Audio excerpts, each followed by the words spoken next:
Rabbi इश्रह ली सदरी व यस्सिर ली अमरी वहलुल उक़दतम मिन लिसानी यफ़क़हू क़ौली। अस्सलामु अलैकुम व रहमतुल्लाहि व बरकातुहू। आजकल जिस तरह के हालात से हम गुज़र रहे हैं और लोग जिस तरह से खौफ का शिकार हैं, आप देखिए कि कोरोना ने बहुत बड़ी तबाही फैलाई है। कोरोना की वजह से ना सिर्फ इंसानी जानी नुकसान बहुत बड़े पैमाने पे हुआ है, बल्कि माशरती हालात जो हैं बहुत बुरी तरह से बिगड़ गए हैं। हर तरफ एक तबाही फैली हुई है, हर तरफ पूरी दुनिया का सिस्टम पूरी तरह से जो है ना वो तबाह होके रह गया है। लेकिन सिर्फ ये कोरोना ही नहीं है, बहुत सारी ऐसी बीमारियां हैं जिनके शायद हमारे बड़ों ने नाम भी नहीं सुने थे और आज पूरी इंसानियत को इससे वास्ता पड़ा है। हर तरफ जो है मौत का एक खौफ है, हर कोई खौफजदा है। मास्क पहनो, ये एहतियाती तदाबीर करो, सैनिटाइज़र यूज़ करो, मतलब बहुत सारी चीज़ें करना पड़ रही हैं कि किसी तरह से हम इस बीमारी से बच जाएं, कहीं हम इस बीमारी का शिकार ना हो जाएं। रसूलुल्लाह सल्लल्लाहु अलैहि वसल्लम ने उम्मत के बारे में दो बहुत खौफनाक और ख़तरनाक तरीन बीमारियों के खौफ का खतरा ज़ाहिर फरमाया और रसूलुल्लाह सल्लल्लाहु अलैहि वसल्लम ने उम्मत को उनसे डराया और ख़बरदार किया। अब देखिए कि ये दो बीमारियां, ये जो बीमारियां हैं, आजकल की जो बीमारियां हैं, ये तो सिर्फ फिज़िकली नुकसान पहुंचा रही हैं ना, ये तो सिर्फ हमें माशी और माशरती तौर पे तबाह कर रही हैं। हमारी इस दुनिया के लिए ये खौफनाक हैं, हमारे लिए ख़तरनाक हैं। लेकिन प्यारे आका सल्लल्लाहु अलैहि वसल्लम ने आज से 1400 साल पहले दो इंतहाई खौफनाक बीमारियों से अपनी उम्मत को डराया, उनको वार्न किया। और सिर्फ उन बीमारियों से जो है वो वार्न नहीं किया, उनके बारे में उनका खौफ और ख़तरा ज़ाहिर नहीं फरमाया, बल्कि उनसे बचने का तरीका भी बताया कि किस तरह से ख़ुद को उन बीमारियों से बचाया जा सकता है। बहुत ही ज़बरदस्त हदीस है, हज़रत जाबिर रज़ियल्लाहु तआला अन्हु से रिवायत है। उन्होंने बयान किया कि रसूलुल्लाह सल्लल्लाहु अलैहि वसल्लम ने इरशाद फरमाया, मैं अपनी उम्मत पर जिन बलाओं के आने से डरता हूँ उनमें सबसे ज़्यादा डर की चीज़ें हवा और तूलुल अमल हैं। अब ये हवा क्या है?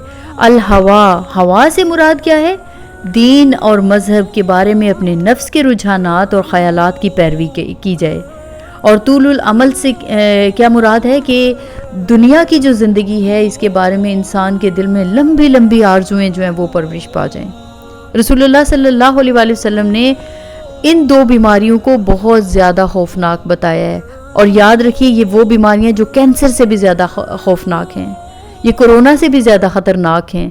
आज तक जितनी बड़ी बड़ी बीमारियों के बारे में हमने सुना जाना, उन सब से ज़्यादा खौफनाक और ख़तरनाक ये दो बीमारियां हैं।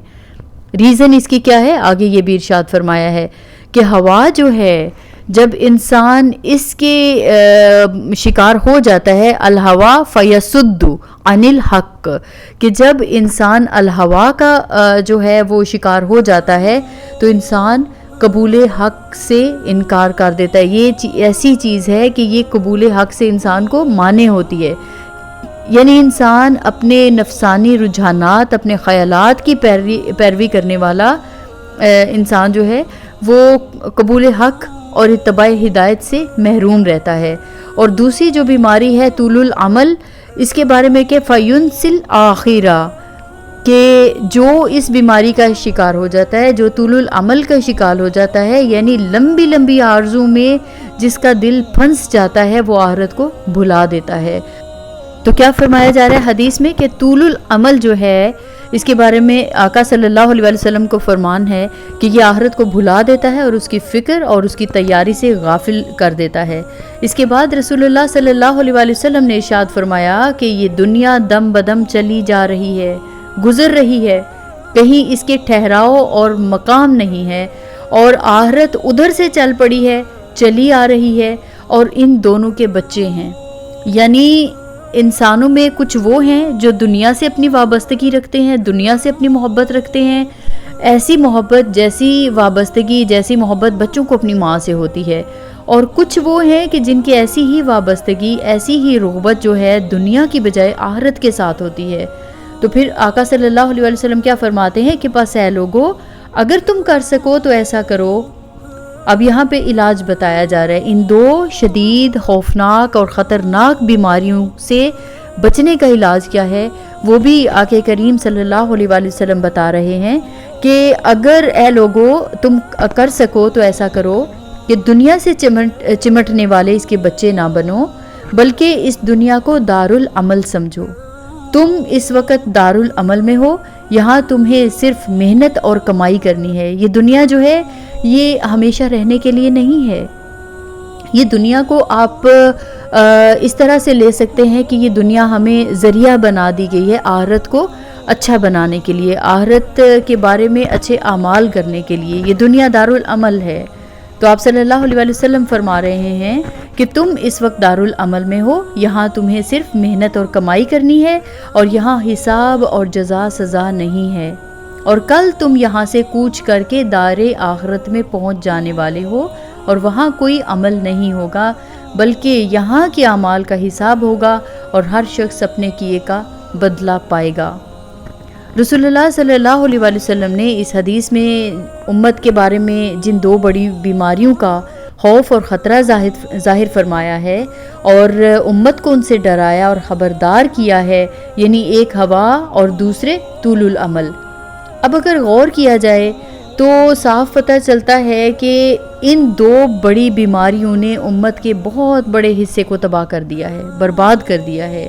جن لوگوں میں خیالات اور نظریات کی گمراہیاں ہیں وہ ہوا کے مریض ہیں، اور جن کے اعمال خراب ہیں وہ طول العمل اور حب دنیا کے مرض میں گرفتار ہیں، آخرت کی فکر اور تیاری سے غافل ہیں۔ اور علاج کیا ہے کہ جو حضور صلی اللہ علیہ وسلم نے اس حدیث کے آخر میں بیان فرمایا کہ یعنی ان کے دلوں میں یہ یقین پیدا ہو کہ یہ دنیاوی زندگی فانی ہے، یہ صرف چند روزہ ہے، آخرت کی زندگی اصلی زندگی ہے، وہی ہمارا اصل مقام ہے۔ جب یہ یقین دلوں میں پیدا ہو جائے گا تو خیالات اور اعمال دونوں کی اصلاح آسان ہو جائے گی۔